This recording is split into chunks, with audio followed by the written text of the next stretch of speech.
That's for Baz Luhrmann. My creative partner on this journey for 7 years, Mr. John O'Redden. And you know what? Thank you.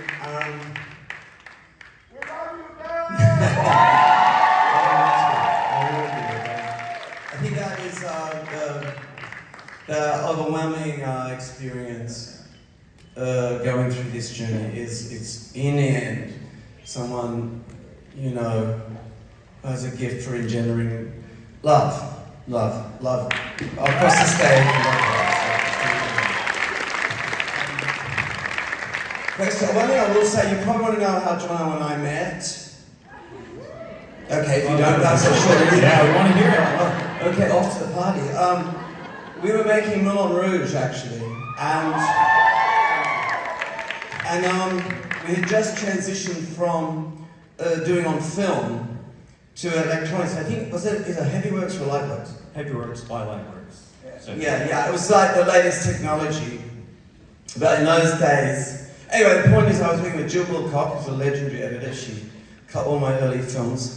And I came in one day and there was an Irishman, he's Irish, I don't know, he gives a few subtle hints, asleep under the Heavyworks, and I said to her, she said, oh, it's terrible news, and we've lost the entire film, but this Irishman knows how to fix it, right? And he did fix it, but from that moment on, we had a great bond, and every time I go to make a film, we'd make these little poetic, I guess, little poems about the feel of the movie, you know, and I'd talk a bit, and John would do found footage and put it together, and it kept growing and growing. And you got to correct me, John, but I think maybe when I embarked on the Elvis journey, was that 7 years ago you made that first film? Yeah, it would have been 7 years, 2018. I know, my kid said to me, gee, isn't Austin great in that documentary, Dad?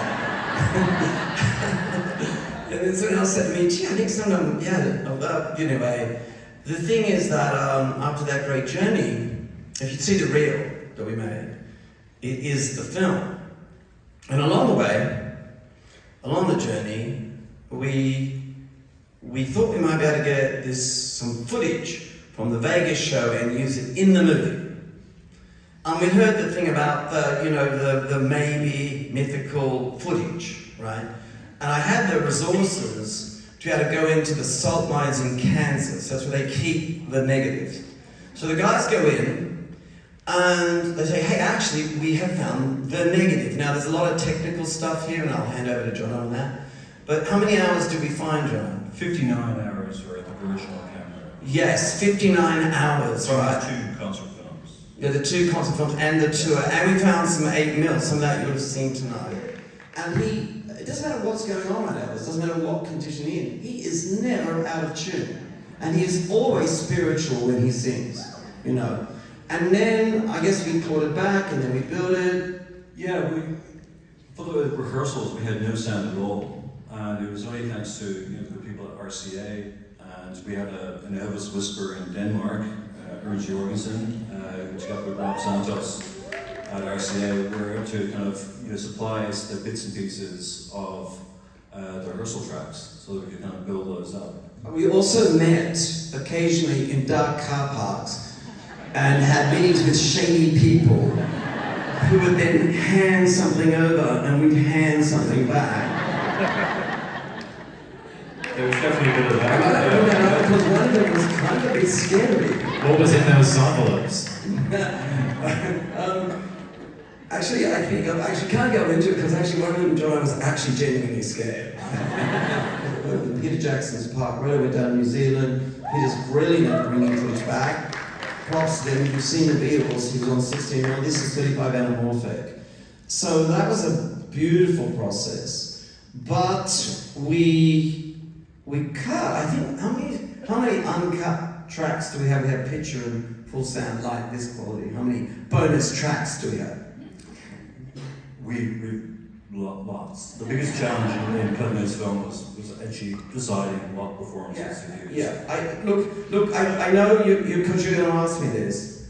We had to make a choice, and that was, honestly, we either read the original shows, but I think the choice we made, because it's not the end of the road here. I mean, Hampton Road we have in its entirety, right? In its entirety. Well, that's a whole other show, right? So write to your local theatre if you want to see that as a sequel, just saying. But the choice that we made, because I think the breakthrough moment might have been, and I know you want to ask a question in a minute. No, you're doing a great job. See, you're doing everything. No, but can I say, the choice we had to make, because the breakthrough moment, I think, John, was when we found that there's a bit where Elvis is interviewed during one of the rehearsals. He's pretty tight. You can see it's a sort of orange stuff with the blue towel. Anyway, we heard that maybe there was more footage, but we didn't find the footage because the next day he came in. But he did talk to them for 45 minutes, unbroken, on tape. And he just talked about his life, and he was so unguarded, and we thought, that's it. Docos, concert films, there's always someone telling you. It's somebody's telling of a life. Even a drama, it's somebody's telling. If I was doing a documentary of your life, right? Let's go back to the beginning. but seriously, if I took a camera and I put the camera here, or I put the camera there, or I put the camera there, it's a choice. And depending on where I put that camera, I'm saying something about you. So any storytelling is somebody's telling. There's a few inalienable facts about Elvis, and I think anyone in this room can agree that at one point Elvis goes away to the army. I mean, he goes away. Before he went away, he was scary. I mean, to the older generation, he was terrifying. His ability to affect youth, all of that, everything is terrifying. Goes to the army, comes back, and he comes back, and there's a reinvention there where he is the highest paid actor in Hollywood.